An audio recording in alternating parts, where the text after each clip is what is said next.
नमस्कार दोस्तों, स्वागत है आपका हमारे YouTube चैनल में। दोस्तों, क्वांटिटेटिव एप्टीट्यूड के ऊपर हम एक लेक्चर सीरीज़ स्टार्ट कर रहे थे या कर दी थी। मैंने क्वांटिटेटिव एप्टीट्यूड का जो इंट्रोडक्शन था वो मैंने अपलोड किया हुआ है।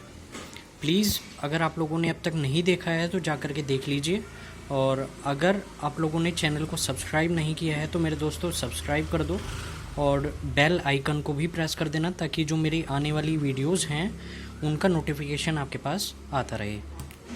दोस्तों, क्वांटिटेटिव एप्टीट्यूड में हमने आपको बताया था कि कई सारे पार्ट्स होते हैं क्वांटिटेटिव एप्टीट्यूड के।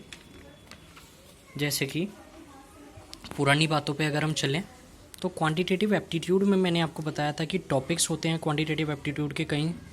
डेटा इंटरप्रिटेशन हो गए, इनइक्वालिटीज़ हो गई, और ये इतने सारे टॉपिक्स मैंने आपको बताए थे।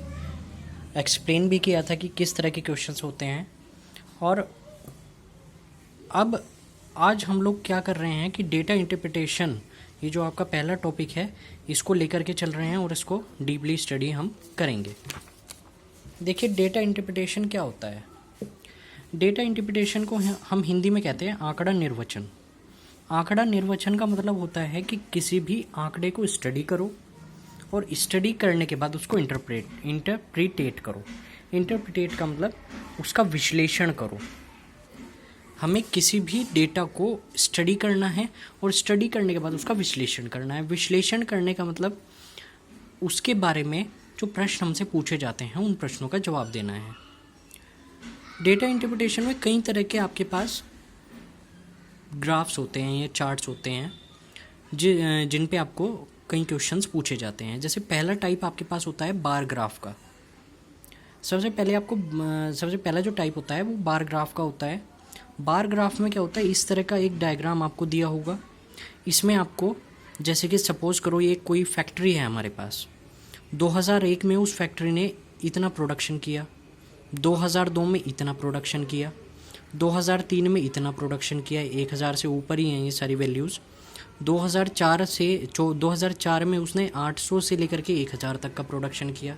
तो इस तरह का आपको प्रोडक्शन दिया है और आपको नीचे जो वो क्वेश्चंस पूछेगा उनके जवाब देने होंगे। अभी फ़िलहाल मैं क्वेश्चंस वगैरह नहीं करा रहा हूँ, क्योंकि फ़िलहाल मैं सिर्फ एक आउटलुक आपको देना चाह रहा हूँ कि किस तरह का आपका बार ग्राफ होता है और किस तरह के अदर पार्ट्स आपके होते हैं। नेक्स्ट हम देखते हैं, तो नेक्स्ट होता है लाइन चार्ट। लाइन चार्ट में क्या होता है कि इस तरह का आपके पास ग्राफ होता है। सपोज करके चलो कि ये PQRSTU आपके पास कोई शहर हैं, शहरों के नाम हैं ये। एक्चुअली में ऐसा नहीं होता कि PQRSTU होता है, लेकिन फिर भी सपोज करके चलो, मैंने कहा सपोज करो, तो सपोज करके चलो PQRSTU आपके पास शहरों के नाम हैं ये, और हम किसी बीमारी की बात कर रहे हैं। तो शहर P में इस पॉइंट पे जाके देखो, ये P का पॉइंट है, तो P का पॉइंट इधर किससे मिल रहा है, 160 से 190 के बीच में। तो P शहर में 160 से 190 के बीच में मरीज़ मिले हैं इस बीमारी के। Q शहर में 210 मरीज़ मिले हैं, R शहर में 190 मरीज़ मिले हैं, S शहर में 210 मरीज़ मिले हैं, T शहर में 130 से 160 के बीच में मरीज़ मिले हैं। तो ये इस तरह से हमने बीमारियों के मरीज़ों के बारे में बताया कि इस शहर में कितने मरीज़ मिले हैं और इस शहर में कितने मरीज़ मिले हैं।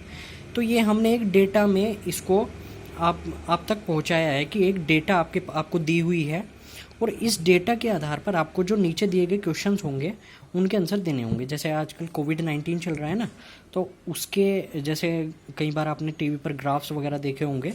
तो इस तरह से भी हम कोविड-19 का जो ग्राफ होता है, उस कोविड-19 के ग्राफ को भी हम इस तरीके से रिप्रेजेंट कर सकते हैं। ठीक है जी। तो लाइन चार्ट के बाद हम देखते हैं पाई चार्ट। पाई चार्ट क्या होता है कि आपको एक सर्कल दिया जाता है। उस सर्कल में क्या होता है, ये आपको परसेंटेजेस दी हुई हैं।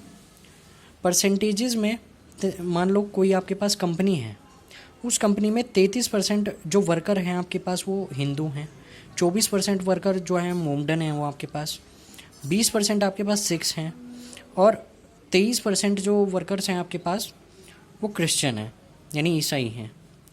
तो आपको इस डेटा को स्टडी करने के बाद जो नीचे आपको क्वेश्चंस कंपटीशन में पूछे जाएंगे उनके एग्ज़ाम उनके आंसर्स आपको देने होंगे।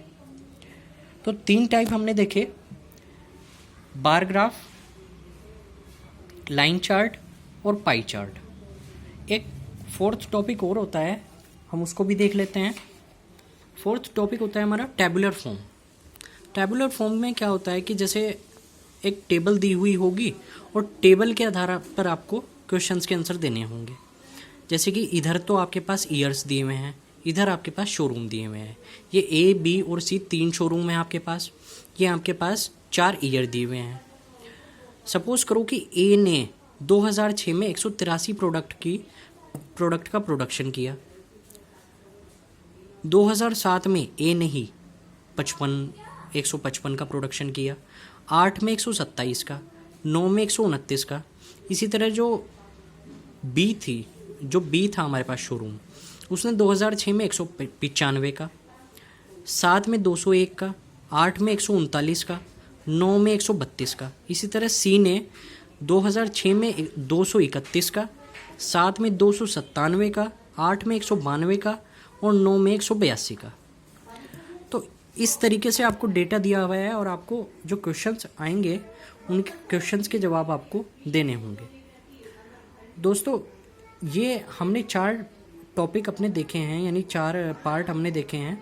इन पार्ट के ऊपर मैं अपनी नेक्स्ट वीडियो में क्वेश्चंस लेकर के आऊँगा और उन क्वेश्चंस को ज़रूर देखिएगा। तब तक के लिए धन्यवाद।